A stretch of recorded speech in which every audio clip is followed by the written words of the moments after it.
May mga kailangan kaming bilhin ni Paul. So pupunta kami ng Gapan ngayon. Last minute na mga kailangan, mga tali, straw, tape, tsaka kulang pa ng 2 box. Today is our last day dito, Tuesday. Bukas na ang aming alis, Wednesday. So tara na, hinintay na ako ni Paul eh. Yan, dito na tayo sa Walter. Sabi ko last vlog, last na namin noon, pero hindi pala kasi habang nag-iimpake, unti-unting may kulang, ganyan, kailangan bilhin. So nakailang balik pa kami sa Gapan. So probably ito na talaga yung last namin sa Gapan. Kasi bukas alis na kami. O naman kung bukas ano pa rin tayo. Babalik pa rin tayo. So nandito ako sa Wendy's. Yan. Yan pala. Kasi last time, di ba, gusto ko ng macaroni, salad, wala. Ngayon meron na. So yan, finally yung cravings ko. Okay na. Ito, gelato.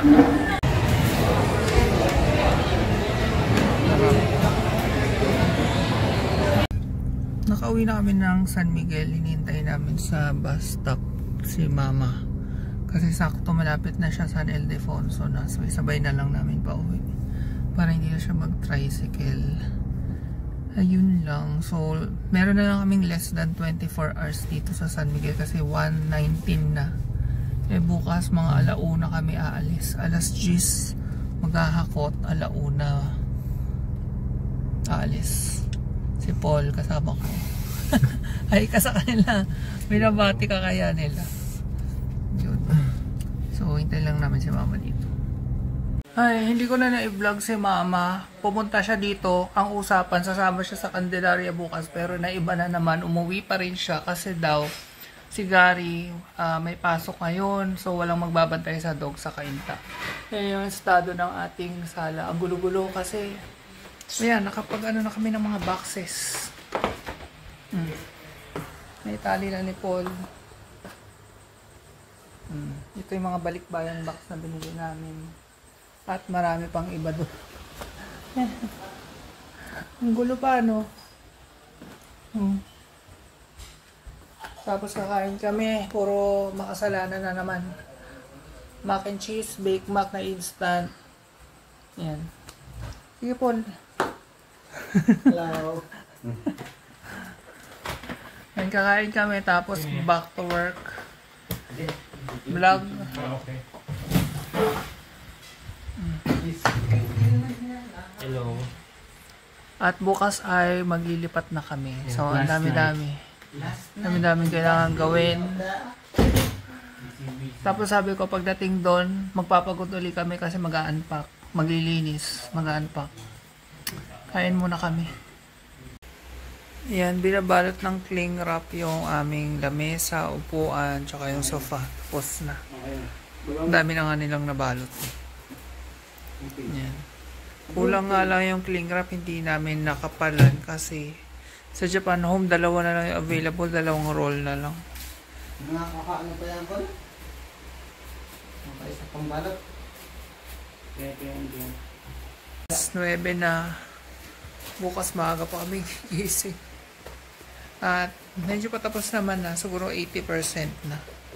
Ref na lang, tsaka TV eh. Tapos, maglilinis. So, nagpapatulong kami kay Iya bukas maglinis. Nantok na ako. Tingnan nyo yung mata ko. Kapagod. Good morning. So, today is the day ng ating paglilipat. Ang aga ko nagising, 3:30 gising na ako. Pero, magpa-5 na ngayon. Bumangon ako. Kasi sinubukan ko munang matulog ulit. Pero wala na talaga. Siguro, sobrang excited. So yan, unahin ko tong mga nasa likod ko. Ilalagay ko sa isang lalagyan. Tapos susunod natin yung laman ng mga ref.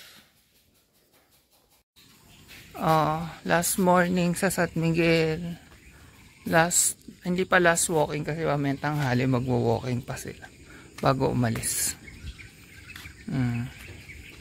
Ito nakatali kasi tumatakas yan. Sa Candelaria, hindi ka natatali, may bakod na tayo din. Si Billy.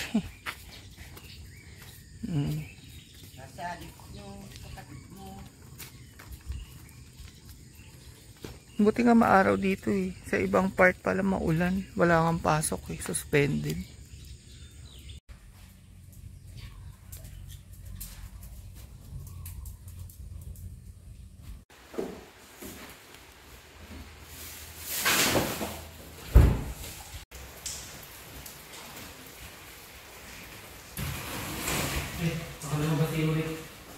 Alis na tayo. Nandiyan na sila yung iba.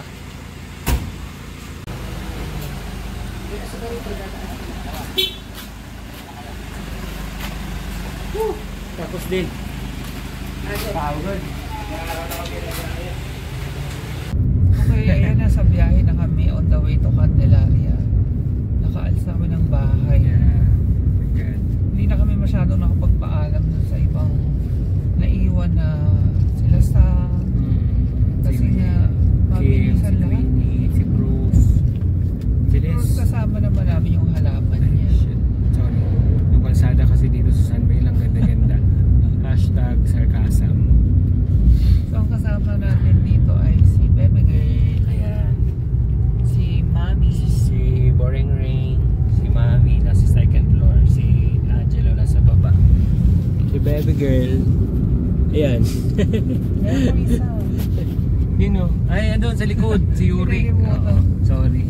Si Yurik nasa likod. Yan. So, ang dami namin dito. Si Panther, si Winnie at si Baby. Si Bailey, tas si Ashley. Nasa L3. Si ano nga pala, yun. Yung mga mahilig dyan sa cat, sad news. Si Jon Snow. Jon Snow, wala. So, hindi siya nakasama. Eh, wala. Ano yun? Nakataka siya nung kukunin ni Paul. Tapos nakalmot pa nga si Paul. Ayaw magpakuha. So wala naman. Nag-effort kami. So ngayon papa-inject pa namin si Paul bukas. Ayun, bukas kailangan mag-inject ni Paul. Ayaw magpakuha ni Jon Snow. Hindi rin kasi yung sanay na hinahawakan. Or lalo na tikukulong. Buti nga si Ashley nakuha. Ayun. Bukas kailangan mag-inject ni Paul. Tapos yung ETA namin sa Candelaria mga nasa 9 to 10 PM. Gabi na. Tapos gutom pa kami, wala pa kami proper lunch. Kung ano nung tira lang sa ref yung kinain namin. Parang alam mo yung pakaramdam ng nagliligpit na parang walang katapusan. Yun parang ganun, parang hindi natatapos-tapos na ubus-ubus. Pero finally natapos din na. Ngayon pagbaba uli doon sa Candelaria walang katapusan. Walang katapusan ulit, pero at least nandun na tayo, panibagong ano na naman. Sayang hindi ko nakuha si Bailey nung binuhat ni Paul. Nag-iiyak. Kaya kasi siyang buhatin ni Paul. So binuhat papunta sa L3. Tumae. Natay pa. Na-stress kasi dahil ngayon lang siya babiyahe. Nasapi na naman yung L3. Umihi din siya. Kaso umihi din. Ako na-stress talaga yun. At gustong kutkutin yung upuan. Kasi nga curious yun eh. Mahilig yun mag-dunggol-dunggol lang kung ano-ano. Yung bagong may-ari ng bahay, nandun na rin. Ang tagal nga eh. Kanina pa sila nandun. Tapos hanggang pag-alis nandun pa rin. So hindi na din talaga kami nakapagpaalam sa mga babies. Oo, kasi parang medyo may sense of parang pressure. Gano'n. Na parang nandun na sila nakaabang na. Hintay nila matapos. Pero mayon, maayos naman yung bahay, wala na lahat halos. Saka pwede raw kami dumalaw. Mabait naman yun. So dadalaw kami, tapos magbisita sila sa sino Kim. Pero feeling ko ibang iba na yung itsura by that time. Kasi baka nga may establishment na sa taas eh. May construction na na. Marami kasi silang funds para pagandahin yun. Pagkalis nga namin, ang dami na agad na tauhan na nagki-clear ng mga damo-damo sa palibot. Kami wala kaming tauhan. Wala kaming gano'n, nag-aupa pa kami tapos may paminsan-minsan lang. Kaya hindi sa amin bagay yung gano'n kalaking property. Kasi hindi namin kaya i-manage. Anyway, so last day na talaga sa San Miguel. San Miguel pa rin ba? Wala na. So ayan, nasa San Ildefonso na kami. So bye-bye San Miguel. Shoutout kay Attorney Lorelai, taga San Ildefonso. Hi Attorney, tsaka kina Doc Cam, tapos kina Mama at Papa nila. Tita Remedios. Hello po. Alis na kami. Pasyal na lang kayo doon. Sa Rizal. Sa Rizal. lalo na kasi sa Candelaria, nagre-rent lang kami. Tapos hindi ganun kalaki. Ayan. Date na lang mamaya. Date update ulit mamaya. Stop over muna kami sa NLEX. Ko po si baby girl, stress na stress to. Kanina pa yan, pag ano pa lang namin, kanina nasa likod siya, nilipat namin sa harap. Pag alis pa lang doon, stress na. Magdadalawang oras, 2 oras na mahigit. Hindi ko ako atakin ka sa puso ha. Dali, inom ka tubig. Bumili lang si Mahal ng actually lunch pa lang namin pero 5:44 na. Ngayon pala kami magla-lunch sa ano to, Petron sa NLEX. Dito yung kinakainan namin na may Subway. Tapos yan, Starbucks ulit. Baby girl, huwag ka na ma-stress. Dali, malapit na tayo. Mga 4 hours away na lang. Si baby girl. Kain tayo. Si baby girl. May stress na stress pa rin gusto. Baby girl. Baby girl.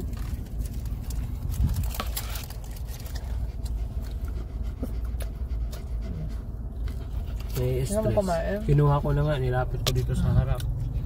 Hindi yata Stress pa rin. Nasa south na tayo, stop over muna. Naiihi na ako. Tapos papaihin din yung mga babies.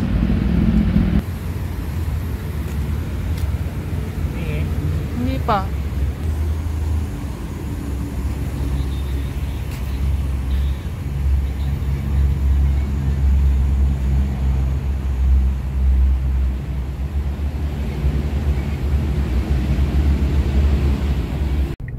Update, it's 9:24, nasa Chaong, Quezon na kami. Pero sila Paul nandun na sa Candelaria, sorry.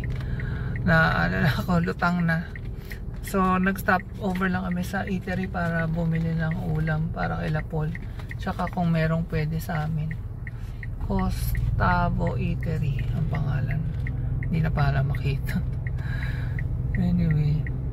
Pero yung truck na dala yung majority ng gamit namin ay wala pa kasi coding sila.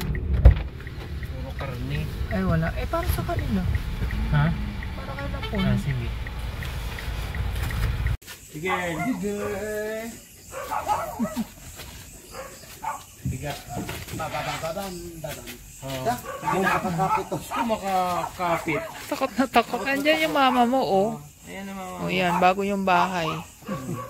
Sige na, ihi ka na. Ihi na. Palagyan na natin gano'n. Ay, hindi na. Ren, Ha? free na sila. O, Paris. Nalimutan na ito yung susi. Sabi mo na ako, mauuna nga pala sila. Hindi, kanina yung sinubukan ko. Pero wala ko Sige, yung sinubukan yung isa. Kaya nagulit pa na sa akin yung ano, may USB. Hoy, baka umihi ka dyan. So, for dinner. First dinner, instant. Kasi wala ang iba eh. Ilang 7-Eleven na daanan natin? 5? Walang mga Vegetarian. vegetarian. Ito, vegetarian. Ito lang nahanap natin. Pero kahit boiled egg sana, wala. Tapos bumili kaming rice sa eatery. Ayun, si Panther at home na agad. Si Baby Girl stressed pa. Gutom na yan eh. Kaya... Baby Girl, ayan, una yung stress. Bigay! Bahag pa ang buntot. Pero mamaya magre-relax na yun. Umabot na almost 7 hours yung biyahe. Kasi pahinto-hinto kami naghanap ng food. Tapos yun, minowalking ko yung mga babies. Pero yung ingay ni Paris, kain na nga muna. Hintay pa namin yung truck. Di pa dumating. It's 11:15 PM. Coding kasi sila. So naghintay pa sila ng 8 PM bago makalabas ng C5. Tumambay muna sa bandang Bulacan. Kaya medyo natagalan sila. Nantok na nga ako eh. As in, gusto ko nang magpahinga. Parang may naririnig ako. Baka na dyan. Naligo ako kasi hindi ko kayang hindi maligo. Pero si Mana punas-punas lang. So latag-latag lang kami ngayon. Ayan. Nandito si Baby Girl. Hinihingal pa rin. Ay, kakapagod tong araw na to. Pero yan, nandito na kami.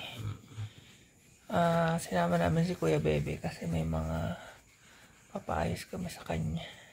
Ito gusto rin namin papinturahan to para presentable naman. Tsaka yung kesame.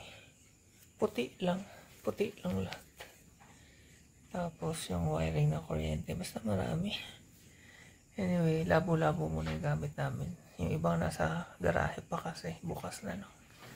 Busy ulit bukas. Super. So, yun ang aming adventure for today.